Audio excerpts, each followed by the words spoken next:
Let me get real with you guys for a minute here. As much as I'm enjoying living in the nerd age of cinema, even I look at those big-ass charts showing every superhero movie coming out and I think, that looks like a bit much. Granted, it gets better once you remember that Fantastic Four 2 isn't gonna happen, and all those prospective Sony-produced Spider-Man movies, those ain't happening either. Hell, if Hugh Jackman ever decides he doesn't want to be Wolverine anymore, you know they're not gonna bother doing any more X-Men movies either, but okay, yeah, it's still a lot. Now granted, it can't hold a candle to the number of monster movies made yearly in the 50s, or slashers in the 80s, or westerns from the 30s to the 90s, but it feels like a lot, right? So how does that work exactly? Well, like a lot of things, it's about the media narrative. No, not in the sense of the media inventing a narrative, but in the way one narrative can seem to be more important than another by virtue of how much it's covered, which in turn is driven by how much the audience is interested. For example, is Miley Cyrus a more important news story than what Boko Haram is doing to Nigeria? No, but if this was your first day on the planet and you turned on the news, you'd think it was.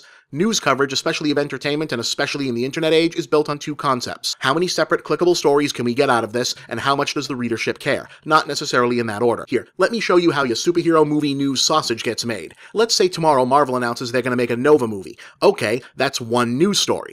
But that's not the end of it. Next come the articles, columns, and think pieces and videos. The history of Nova. Nova allies who could be in the movie. Nova villains who could be in the movie. The connections between Nova and Guardians of the Galaxy. Hell, that's at least 2 episodes of this show taken care of right there. The best Nova stories. Who should play Nova? Who should play the villain? Who should direct?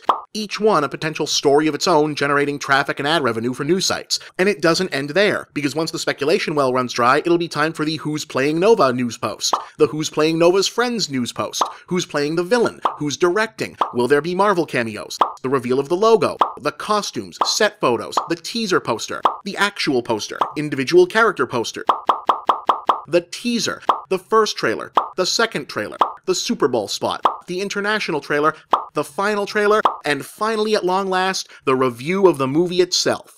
And then the explanation of whatever fan-teasing Easter egg Marvel put after the credits. Speculation about the sequel. Speculation about whether Nova shows up in other people's movies. Weeks of box office reporting. Rankings of Nova against all the other Marvel movies. And then they announce the sequel, and this starts all over again. Now that is a ton of content to be generated, and it works out almost as well for the studios in terms of free publicity as it does for the news outlets generating it. Compare that to an announcement like David Fincher and Ben Affleck remaking Hitchcock's Strangers on a Train, where you can get news hits on the announcement itself, a review of the original, and the actual review of the final movie. 3.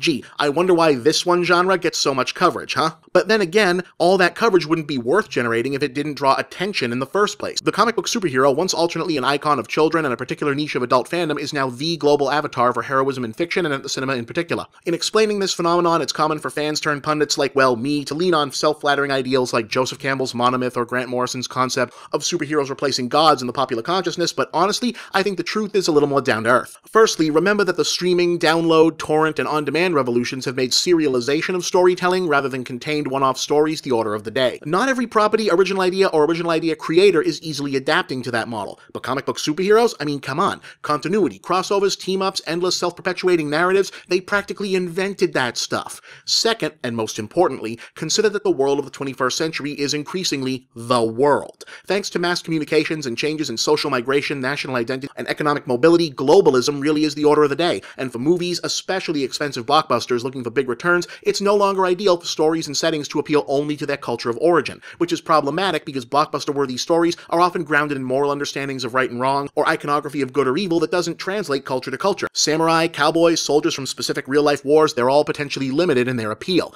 But the superhero, by sheer happenstance, or actually by virtue of most of the big ones having been originally conceived as arch, broadly drawn examples of good versus evil initially aimed at children, are a perfect fit for a globalized movie culture. The vast majority of them fit comfortably into almost any cultural psyche. Yeah, as it turns out, even the guy called Captain America is broadly heroic enough for any country to cheer for his movies. How about that? Which of course begs the question. Right now, comic book superheroes are effectively evolved to be the perfect specimen of subject matter for big-budget international blockbuster filmmaking. But how long is right now? Surely this train has to end, right? Well, probably, but I'm not sure how. Consider, once upon a time, all it took was one Batman and Robin to kill the whole genre for a while, but in the time between the modern age of superhero movies, beginning at the turn of the millennium, we've had disasters like X-Men 3, Wolverine Origins, 2 bad Fantastic Four movies, 2 bad Spider-Man movies, Green Lantern, Man of Steel, Daredevil, Dark Knight Rises, Catwoman. If those turkeys couldn't kill this, what can? And remember Newton's first law. An object in motion tends to stay in motion. As long as this thing keeps moving, I don't see how it stops anytime soon.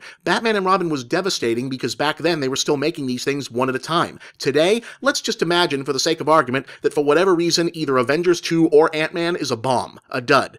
Doesn't work. Big flop. Now, that definitely puts a dent in the Marvel armor, but what does it actually stop? Bomb or not, they're already in the middle of making Captain America Civil War, Doctor Strange, Guardians of the Galaxy 2, Thor Ragnarok, and Black Panther. One or two of those is probably going to be good, right? And whatever went wrong in that one hypothetical failure can be looked for and corrected going forward. Plus, they're also close to starting work on 4 Netflix shows, Captain Marvel, Avengers 3, Avengers 4, however many more seasons Agents of S.H.I.E.L.D. is going to get, and the Inhumans.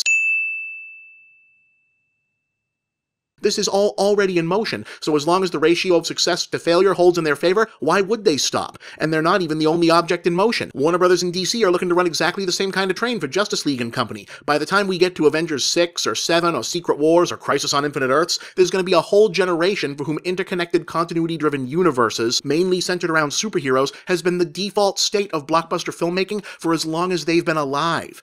It'll be normal. So yeah, it's possible, even likely, that all the spandex and masks and capes goes away for a while at some point, or at least slips into the background, but you know, it's also possible, even probable, that they might not.